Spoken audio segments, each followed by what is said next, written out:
Game of Thrones, où l'histoire la plus touffue en théorie, spéculation et prédiction. Vous l'attendez, et je l'attends moi aussi, ce final qui promet d'être grandiose. Le roi du Nord et la reine des dragons qui font cause commune pour vaincre l'ennemi. Cersei qui pourrait les prendre à revers, le devenir de nos héros. Voici quelques spéculations que j'ai imaginées pour tenter de répondre à ces questions et à toutes celles que vous vous posez.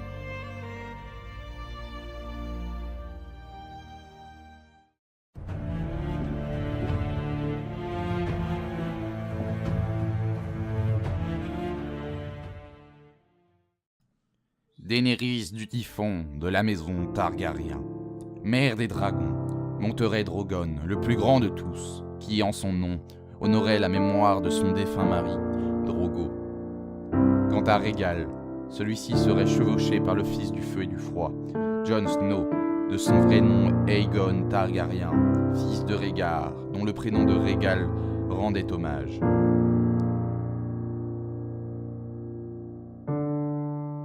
Brandon Stark, fils de Lord Eddard Stark, voyant dans l'hiver, contrôlerait, grâce au pouvoir qu'il a acquis, Feu Viserion, désormais dragon mort, servant l'affreux et sombre hiver. Avant qu'il n'ait débuté son apprentissage avec la corneille à 3 yeux, celui-ci déclare à Brandon qu'il ne pourrait lui rendre ses jambes, mais qu'il pourrait lui apprendre à voler.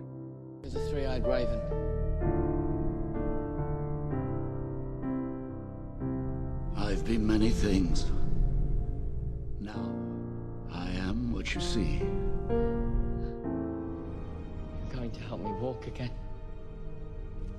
You will never walk again. But you will fly.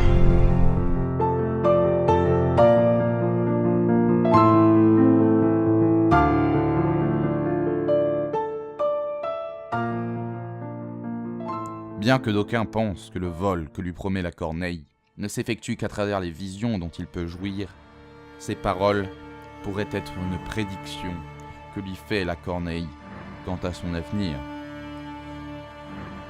Message prédisant un devenir, une destinée le poussant à dompter le désormais dragon de l'hiver, un dragon du froid que seul un Stark ne puisse maîtriser.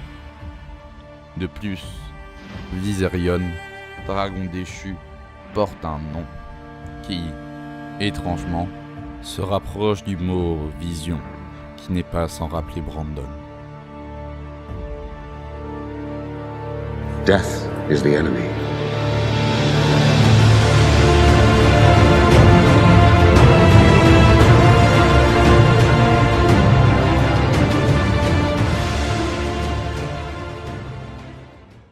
Jon, Sansa et Arya descendirent à la crypte de Winterfell, où reposaient leurs aïeux, se remémorant les paroles que ceux-ci avaient jadis tenues.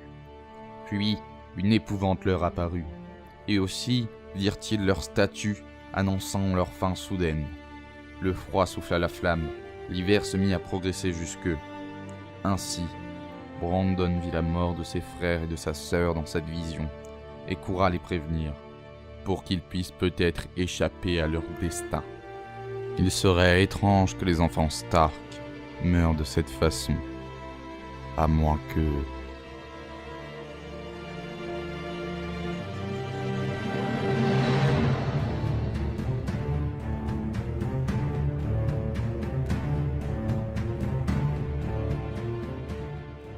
Brandon le bâtisseur, fondateur de la maison Stark, qui élevit le mur, aurait prévenu le retour des autres en la ville de Winterfell, qu'il avait fondée, la nommant ainsi car il eut pris connaissance du retour des marcheurs blancs 8000 ans avant leur retour, grâce aux enfants de la forêt, qui auraient peut-être résidé dans le bois sacré. Le fondateur de la cité prépara celle-ci à l'ultime combat, en la dotant de quelque arme ou quelconque magie disposée dans la crypte de Winterfell que seul le sacrifice des Stark pourrait déclencher. En effet, Winterfell, tout comme le mur, aurait peut-être été doté de quelconque arme ou quelconque magie par les enfants de la forêt et par les premiers hommes. Le mur fut doté de magie, Mais celle-ci se brisa lorsque Brandon retourna de son périple d'au-delà du mur. On peut aussi se demander, pour Winterfell, si cela est aussi le cas. La ville de là où l'hiver tomba, Winterfell, serait là où l'hiver s'abattrait, ou bien peut-être là où il fut vaincu. Ainsi les Stark donneraient-ils à leurs alliés du répit pour vaincre ?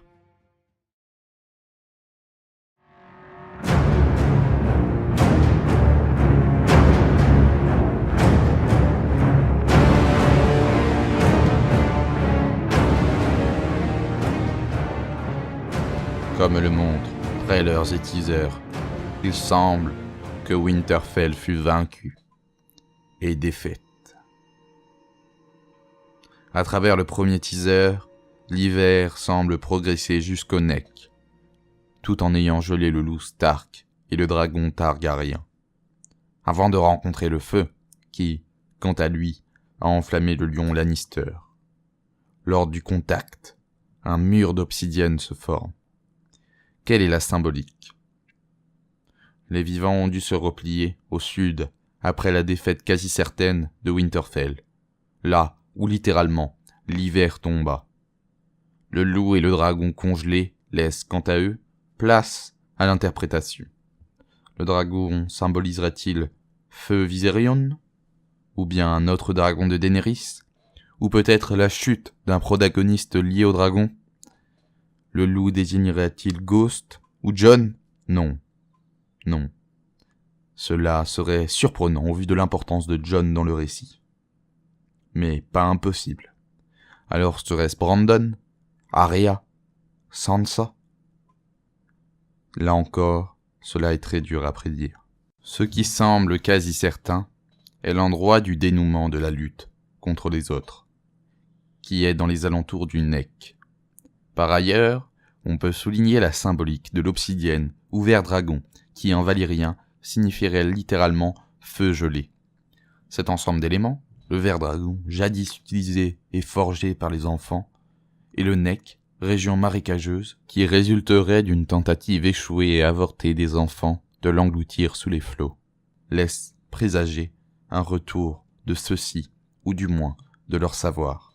Il est en effet important de rappeler que suite au pacte entre les premiers hommes et les enfants de la forêt, ceux-ci cédèrent les terres de Westeros aux premiers hommes, mais se virent préserver les bois profonds. Ces bois pourraient bien être ceux du Nord et de Winterfell. L'absence de la mention de l'île de l'Œil-Dieu dans la série est étrange. Pourtant, celle-ci pourrait regorger d'un savoir ancien et pourrait peut-être même abriter des enfants de la forêt et les hommes verts, hommes ayant juré de protéger l'île à la suite du pacte. Cette île pourrait être similaire aux grottes aperçues à Père-Dragon par Daenerys et par Jon Snow lors de leur rencontre, et donner davantage d'informations concernant la lutte contre les autres.